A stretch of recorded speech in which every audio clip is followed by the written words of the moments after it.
Hey everyone, it's Desy Cheng, and today we're going to be talking about the Boundary Supply Prima System backpack.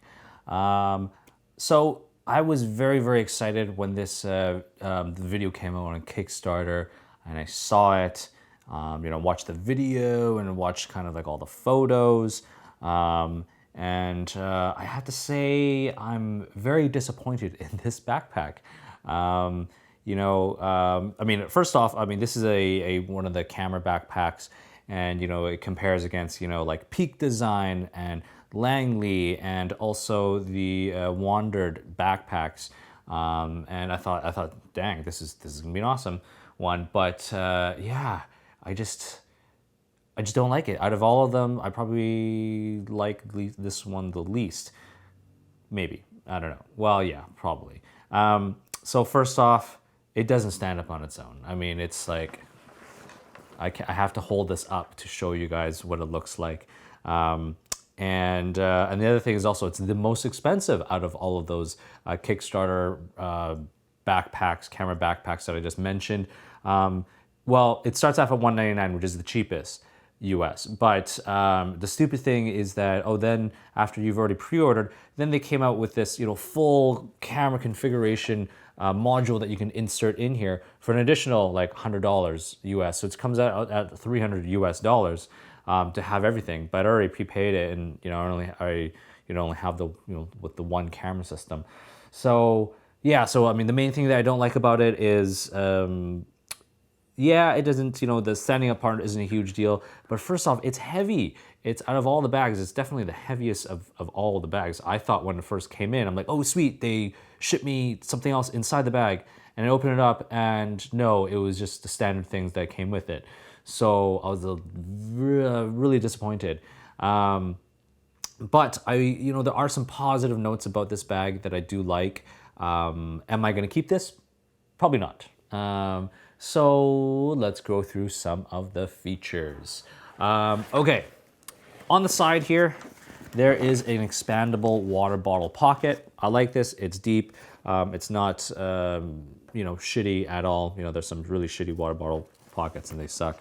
There is a weatherproof side, small, tiny little pocket right here, a hidden one. This one's small, only fits in like my fingers. So you can probably throw in like just like a Leatherman, something small into that. On the back side, I mean, it's fairly comfortable. It's well padded. It has like adjustment points everywhere. Has a little small waist belt strap, and even has a luggage pass-through that you can pass through the back right here. And it has a handle, a small little handle that you can hold onto it. And it seems like it's really well ventilated. The sternum strap system is different. It's not your traditional buckle design. It has kind of like a magnetic latch system, which is really easy to get on and off. That's one point I do like. Yeah, so let's move on to the front here. On the front, at the very top, there is another weather sealed zipper right here. And in here, there is a divider here, so you can put something padded such as your sunglasses and other knickknacks in here. The one thing I don't like about it is that, I mean, you can throw things in there, but it's not a lot of room. It's not very, it's not like a big open space that you can kind of expand and throw things in there. It's kind of thin and small. And it also has another one of these like magnetic latch points here, so you can have your keys magnetically latch in and out, so which is kind of neat. So this part is okay. I don't mind this part. And then at the side here, I like it. It actually has straps on the side, so you can attach additional pouches and whatnot. I wish it was, I mean, it's not a huge deal, but it was just a snap buckle design, because those are way easier than having this little latch point loop here, because it's kind of like the Peak Design where you kind of have to fish for it and get it into the hole, and then you can latch it. It's okay, but again, I prefer a snap buckle design. On the other side is the main camera compartment area. So this is, if you're traveling, it's big, which is great because it's actually a little bit bigger than the Wandered Provoke series. Not as big as the Peak Design one though. and you open it up and you access your camera compartment.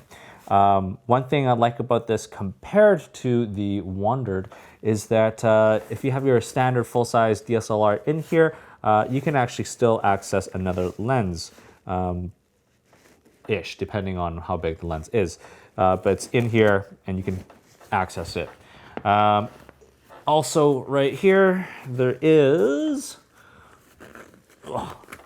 zippers aren't the easiest, but there is a small little stash pocket so you can put memory cards, things like that into there. Also, additional, there is another stash pocket in here that you can kind of throw whatever else you want there. I'm gonna zip this up. The zippers, by the way, are easier than the Wandered Provoke, but still not the best. They are YKK zippers, but I mean, if you compare like, you know, zippers with like North Face and things like that, they open up way easier. Okay, now, what else am I missing here? There is a nice beefy top handle. I mean, every single backpack has a top handle, so nothing special there. And then to access the main compartment. So you just lift, it's like a magnetic latch system. I think it's pretty cool and easy. I like this better than the Peak design, only because the Peak design, you know, anyone could really just kind of lift it and kind of go into your bag and things like that. This one requires a little bit more work for someone to kind of get into the bag. And then you kind of open it up. It's kind of like a roll top design. Not exactly, but it's more like a fold top. So it does expand a little bit. The other reason why I also don't like this bag is because I think compared to all of them, this is probably the smallest one in terms of size and volume. Okay, so when you do open it though, you kind of, I mean, they advertise it so it's kind of like a duffel bag where you can kind of unzip it and you kind of open it up and access all of your materials and things in here. So hopefully you guys can see. On the inside, there is another zippered pocket right here, so you can stash something on the inside right here. On this side, it's, you know, you can probably fit like a water bottle, something like that on this side. At the back, there is another additional pouch. So if you can put like your iPad or documents or something like that in there. And the camera compartment, the one thing I really liked about the system was that you can actually take this out and it becomes kind of like a little small little messenger style camera bag that you can kind of take and go. And then you can take out the waist straps and the waist straps become the actual shoulder straps for that bag. I haven't really used it for that function yet, but it is nice to have. I mean, again, like if I was traveling, I would prefer a slightly larger backpack that can hold a little bit more things in it, and I wish it was lighter. So for my next travel, I don't think I'd be taking this bag, unfortunately. And another quirk that I really don't like about it is that once you have that camera block inside, there is this wasted space down here. I mean, you can obviously get to it by shoving things in here, but it's kind of difficult. It's not the easiest for you to put things in. And so if you're just kind of walking around and you know, using this as an everyday bag, most of your stuff is going to get compiled in this camera compartment and up here, and it leaves this bottom part completely empty, and it's just a waste of space. So they should have redesigned it in a way that, hey, maybe this, you know, we could access the bottom part a little bit easier, so you can throw things down to the bottom, and you know, maybe it could stand up on its own or something. Also on the bottom, it is this kind of like rubbery material, so it's great. It's nice and weatherproof. So if you set it down somewhere wet, it will stay dry. But the problem is when you set it down, it's gonna fall like this because it doesn't stand up on its own. It does have also compression straps on the bottom right here, so you can tie in yoga mat or jacket or whatever else that you need down there. What else? Oh yeah, and then the other cool feature that I like, but it's not really 100% necessary, is the laptop compartment. So at the very top or at the back right here, another zipper that's weather sealed, which is great. So in here, you have two things. Number one, an area right here, very, very nicely padded for your laptop. And then it has this little field sleeve here that it's got a magnetic latch, so it snaps in really, really easily.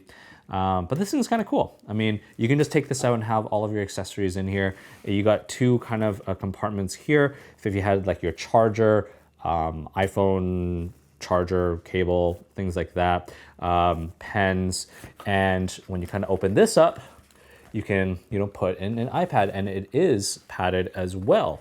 And also, there is even more places. If you had documents, you can kind of slip them in here. So this is great. The only major downfall of this is that, this is great. If I go to a coffee shop and I whip up my laptop and I just whip this out and, plug it in, got my iPhone, maybe I'll throw my headphones in there. But what about my external hard drive?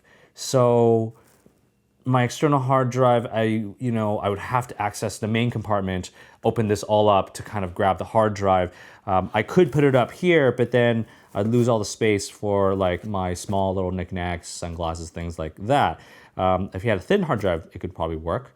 But yeah, that's kind of like my main thing that I don't like about this is, it's a cool feature to have this, but they have to think about external hard drives as well. I mean, a lot of people will bring that, especially if you're a photographer or a videographer and you need to edit on the go.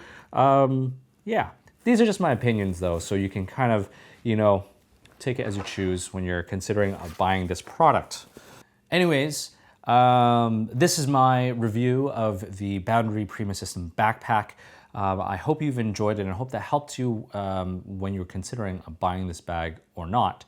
And if you want to see me do more of these videos, please like and subscribe, and definitely don't forget to follow me on Instagram at Desy31. Thanks for watching.